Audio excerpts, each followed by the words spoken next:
There are times when a single person can change the course of history. This is the story of Ken Jungeberg, one man who single-handedly preserved the engineering history of North American aviation and some of the most iconic aircraft of World War II. Ken's love of aviation and World War II aircraft was kindled at a very young age. At 2 years old, Ken's father took him to see the National Air Races in Cleveland, Ohio, an event which would leave a lasting impression. And my earliest childhood memory was actually sitting at the kitchen table of our home with a yellow tablet and a green crayon, drawing one of the airplanes that I saw at the National Air Races. Now, I was 2 years old, almost 3 years old, so I was pretty young. It was a P-51C, fairly highly modified. And I remember my father looking over my shoulder and, complimenting me, "You're doing a good job on that." That was a very fond remembrance for me. That truly set the aviation and piloting thing in my mind. From that day forward, Ken knew that he would eventually pursue a career in aviation. After graduating from Ohio State University with a degree in aeronautical and astronautical engineering, Ken took a job with North American Rockwell in Columbus, Ohio. It was here that he began working as a draftsman in 1969. To actually get a job there and begin working was kind of exciting, because I'd always been a fan of North American aircraft, not only the World War II planes, but the X-15, which was kind of in the news at the time. So they set me up with a drafting table to actually start doing some work. To me, that was maybe the most exciting, interesting part of my career, as being a draftsman. I mean, drafting on a drafting board took a little bit of skill, maybe more than being a draftsman on the computer, because you actually had to learn how to do orthographic projection and get an oblique view of a part or something. And that took a little bit of skill to do that, whereas you could just have the computer do that sort of thing for you automatically. During his almost 20 years at North American Rockwell, Ken worked on a variety of aircraft and eventually moved from the drafting table into the Master Dimensions department. During his time with NAA, Ken learned that the Columbus factory had slowly become a repository for the engineering drawings used to manufacture North American Aviation's World War II aircraft. However, change was coming, and the fate of these World War II drawings would take a new path. In 1988, the North American Rockwell Columbus factory was closing its doors for good. North American Aviation was one of the most successful aircraft manufacturers during World War II. They built the iconic P-51 Mustang, B-25 Mitchell, and T-6 Texan, which are still recognized as some of the most impressive piston-powered aircraft in history. The engineering drawings themselves were really very important to the operation of the entire plant, and they were very tightly controlled. And of course, the Columbus Engineering Vault had all the Columbus-generated engineering drawings. And to me, they also had many of the World War II vintage drawings that were done primarily in the Los Angeles division, but some from Kansas City and Dallas as well. I was aware that they were there. One of the persons that worked in the release group would occasionally bring up some of these drawings or copies of them and show them to the draftsman just for curiosity purposes. So I knew, and most everybody knew, that some of these World War II vintage drawings were down there, but most people didn't know how many, or like I say, even why they were there. The big turning point in my direction came when in the year probably early 1988, when the announcement came that North American was going to be leaving the Columbus facility. And at that point in time, they began dispositioning all the information that needed to be dispositioned, were all these engineering drawings that were in the vault. And I happened to hear, and I'm not sure how I heard or who told me, but the plan was to take all these old World War II vintage engineering drawings and simply burn them. And that shocked me. I couldn't believe that they would do that. I knew they had, if nothing else, great historical significance. I found out who the person was that was in charge of taking care of all this North American equipment.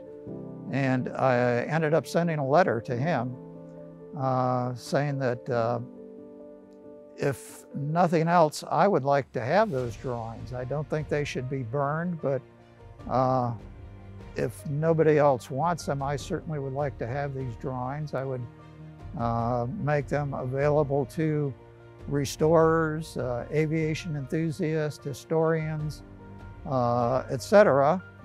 And I don't think they should be burned. Ken immediately recognized that something needed to be done and set about trying to save the drawings in the engineering vault. And the answer came back, no, we're going to burn them. Unhappy and discouraged, Ken believed the fate of the drawings to be sealed. However, Providence had other plans. Just as the drawings were to be sent to the incinerator, a pipe burst in the room where they were being stored. The room filled to the ceiling with water, completely soaking the drawings and rendered burning them impossible. The wet drawings were then scooped out of the storage room, thrown into a heap on the factory floor, and left for 2 weeks. And at the end of that 2 weeks, then I was notified, Ken, you said at one point in time you wanted the drawings. Here's the situation. If you want them, you can come and get them. And they only really had one caveat. They said, if you should ever decide to dispose of these things, please do it discreetly. We do not want to see these drawings blowing around a landfill somewhere. And at that point then, I went over to kind of investigate the situation. I looked at the big wet pile of drawings, and at that point I was shown these crates of drawings that had not gotten wet. And they said at that point in time, I could take those also. I hired a rental truck, and we came in and just scooped up all the drawings, took the crated dry drawings, and at that point we moved them all to a barn that actually was on my church's property. Once I got all the drawings to the barn, I did begin the process of drying them out and sorting them and going through them. Once again, just dealing with the wet ones at this point in time. So I began what turned out to be a 3-month process in drying these things out. Unfortunately, the barn was pretty big, and I just started unrolling drawings. A lot of them were the big roll drawings, like 36-inch by 10 feet, 15 feet, 20 feet long. Fortunately, most of the drawings were pencil on engineering vellum. And even though they got wet, and even though they sat on the shop floor for 2 weeks before I got a hold of them, they were not badly damaged. They were still in pretty good condition. Once the drawings were dried and packed into boxes and crates, Ken stored them in his hangar at a local airport and the basement of his home for the next 30 years. As time passed, however, Ken began to think about what the next steps for the drawing should be. Yes, like I say, after 30 years, it did dawn on me that I ought to start doing something with these. In 2018, Esther Aubie, the technical librarian at Air Corps Aviation in Bemidji, Minnesota, was told of Ken's story through a contact at the Tri-State Warbird Museum in Ohio. Air Corps Aviation specializes in World War II aircraft restoration, so the possibility of seeing a collection of original North American aviation drawings was too interesting to let pass by. Engineering drawings are the basis of everything that we do at Air Corps. When you walk through the shop, you see them printed out hanging on the wall. They're printed sitting on people's toolboxes, on tool benches. We consistently reference them to answer any question that we would have about how a part gets fabricated or how an assembly goes together. The most common way that we interact with drawings now, and also the way that they interacted with them during World War II, is on microfilm. So in the factory, the workers didn't touch the original drawings because they didn't want them to get damaged or need to be redrawn. So they would photograph the drawings onto microfilm, and that was how they utilized them. And that's also how we utilize them today. We digitize microfilm, but it's a very unstable media. So the older it becomes, the images can darken, they can lighten. The more the film gets used, it can become damaged and scratched, and there's nothing you can do once that happens. And so having access to an original drawing is really amazing because the information on there is very clear versus the microfilm. After Esther and Ken discussed his history with the company and the estimated quantity of the drawings he had been storing, Ken agreed to send a handful of drawings to Air Corps Aviation to illustrate what his collection contained and the condition of the drawings. When I opened the box originally that Ken sent me, the first drawing that I pulled out was for the throttle quadrant of the P-51D Mustang. And this was a drawing that I was familiar with on microfilm because it's the latest revision that we would use to remanufacture this assembly. And on microfilm, the drawing is really dark. The whole title block part is illegible. You can't read any of the part numbers. And when I pulled the original drawing out of the box, it was crystal clear. You could read every single detail. And that was really the moment that I realized that what Ken had was something incredibly special and very, very unique. After several conversations with Ken, Esther and Air Corps Aviation's general manager, Eric Hokoff, planned a visit to see in person the collection that Ken had been preserving for decades. So I remember the first time we walked in the hangar with Ken, it was Ken and Esther and myself, and we walked in the hangar and there was crates in the back of the hangar. We pulled the crate out and Ken had a hammer, and I remember cracking that crate open for the first time and honestly being speechless the first time we opened it and saw the drawings that were in perfect condition. And another was a perspective drawing, and when we rolled that drawing out, everybody was quiet and then just turned around smiling. We were aware of, at that point now, what we had really found. I knew, you know, between their interest and what they, the avenues that they had open to disseminate this information, that they would probably be the right people to have these drawings. After many discussions about the quantity of the drawings that Ken had saved and the importance of keeping them together as a collection, it was eventually agreed that Ken would transfer the drawings into the care of Air Corps Aviation. In late 2019, after we had finalized the agreement to take on this collection from Ken, we flew down to his house and we rented a 26-foot moving truck and went to his hangar and loaded up all the crates, all the boxes, everything that he'd been storing there, and we went to his house and kind of cleared out his basement of all the totes and everything that was there.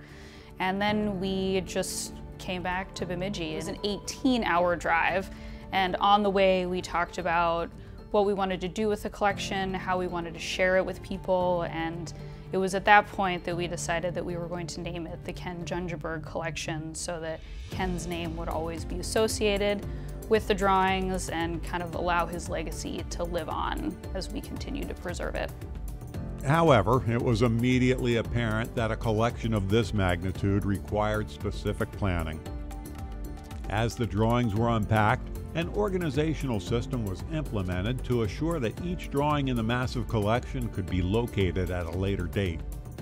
After we filled a 26-foot moving truck, it was very obvious that we needed a lot of space to be able to unpack these drawings. We initially estimated that there was about 15,000 drawings, and as we started to unpack them after getting back to Bemidji, we revised that number to 50,000, which was pretty incredible, and the new building that we rented to organize the drawings essentially exploded. There were drawings everywhere, crates and boxes stacked against every wall, and it was a little bit overwhelming at first.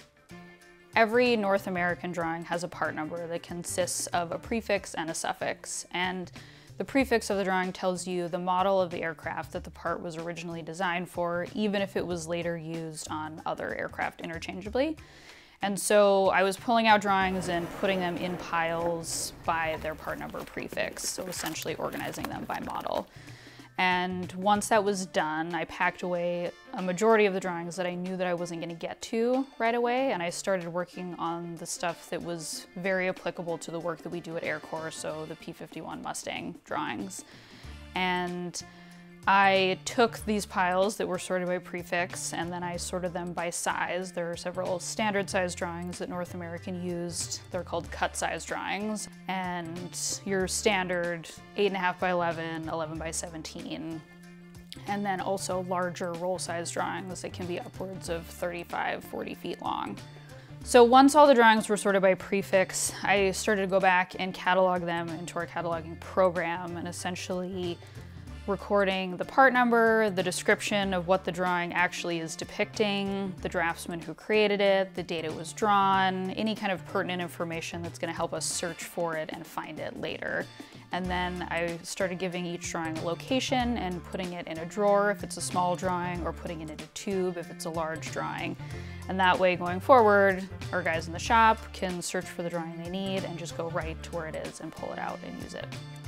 As the drawings in the Ken Jungeberg collection were being sorted and cataloged, it became obvious that they were important on more than just a technical level. The collection's broken up into two types of information, and those are experimental drawings and production drawings. And production drawings are essentially approved drawings that they were using in the factory to actually manufacture parts and put the airplanes together. And those are the drawings that we use and we're familiar with when we remanufacture parts for our restorations.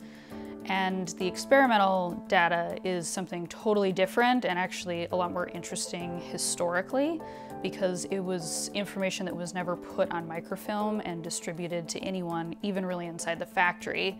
And it really gives you a peek into the engineering process in the factory during World War II and just how they were coming to the conclusions that they eventually did. It's a very interesting historical snapshot.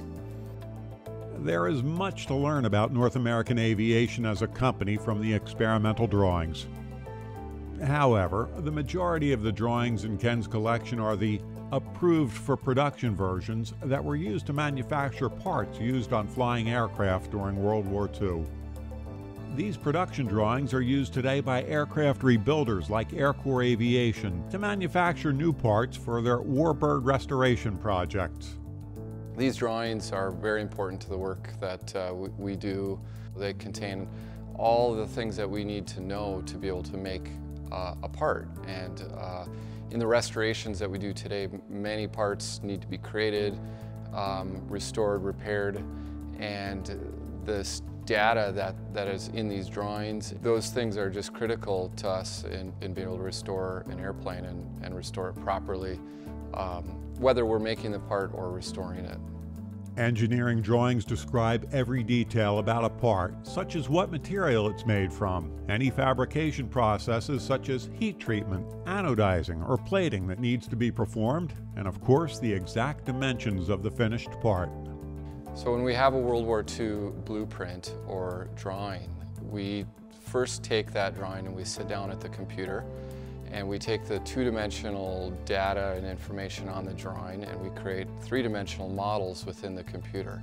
Once we have a three-dimensional model, we can then program that information into a CNC mill or router, and we can make the parts that are needed or sometimes make the tooling needed to form the sheet metal part.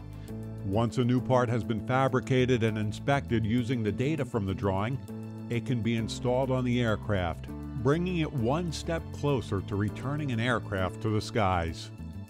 Using the original engineering drawings to manufacture parts assures that these historic aircraft are maintained and operated safely. With the continued cataloging and preservation of the Ken Jungeberg collection at Air Corps Aviation, World War II aircraft will continue to fly, and Ken's legacy will live on. Being the person that gets to be actively organizing and cataloging this collection is very exciting, and it's also a very humbling experience when you touch these drawings that the last person who touched them was maybe the person that drew it in 1941, 42. It really brings you close to them. You feel very connected to the work that they were doing. And it's almost like archaeology and finding something that's been hidden away for so many years. And me being a non-North American employee, I'm the first person who didn't work at North American to be seeing any of these drawings, which is just an incredible feeling. I feel so lucky to have that opportunity. And not only that, but to be able to share this information with our shop, with the warbird community, and also be able to continue Ken's legacy of preservation.